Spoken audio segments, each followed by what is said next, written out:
嚟緊星期三，跑馬地將會舉行9場賽事，頭場開跑時間為晚上6點40分。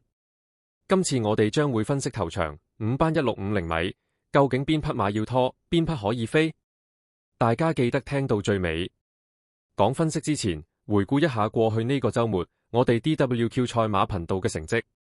唐家士打一哩賽日第一場中3重彩，派418蚊；第二場中連贏，派330蚊；第三場中連贏，派335蚊；第四場中連贏，派151蚊；第六場中連贏，派265蚊。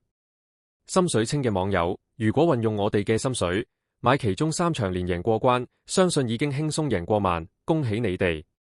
杜拜世界盃賽日第一場中連贏，派685蚊，成功避開熱門港隊馬知足常樂。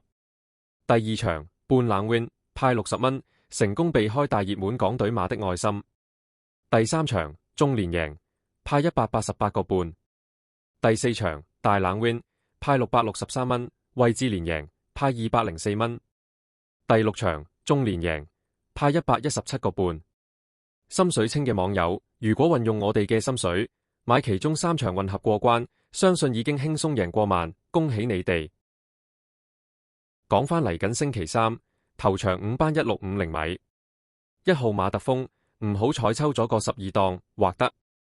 2號狼澤飛區呢匹練馬師告東尼嘅馬，跑5班2 win， 今季終於減分減到翻落5班，用騎師嗌到拿跑，抽埋內檔，座位望贏。3號進彩飛馳，好難贏嘅馬，練馬師蔡約翰賽神仙咁擅長谷馬都仲未開到齋，排外檔可以劃咗佢。4號威威父子啱啱贏完，3甲要預佢。5號武林至尊上仗用騎師哈魯文布文跑田草1006米，布文醫師表示對坐騎的動作有些疑慮，賽後冇發現異常，今仗跑翻贏馬路程，用最近手風好順嘅華將梁家俊跑，有力爭勝。6號至開心試閘又推又打都冇反應，劃得。7號傳承者練馬師徐宇石嘅馬有99倍先好買。8號領航傳奇分就一定減夠，已經具競爭力，今仗強配騎師艾少禮排埋個一檔，有機會拍住狼澤飛區單打獨鬥。9號同寶寶上仗去到閘前先退出，呢匹馬嘅馬主好中意養埋啲5班鐵馬，跑到前6名有獎金收，都覺得自己好威，買4重彩先考慮拖佢。10號朗日雪風全場唯一放頭馬，預料會從師故技谷草 A 跑道比較難一放到底，但3甲要預佢。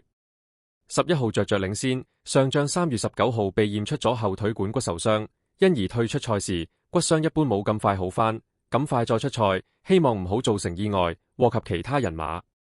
12號海船7福跑到得返20分嘅馬，冇一檔唔使預佢。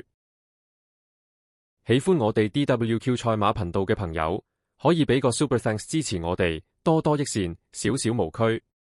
多謝收聽，請訂閱、分享、讚好及留言。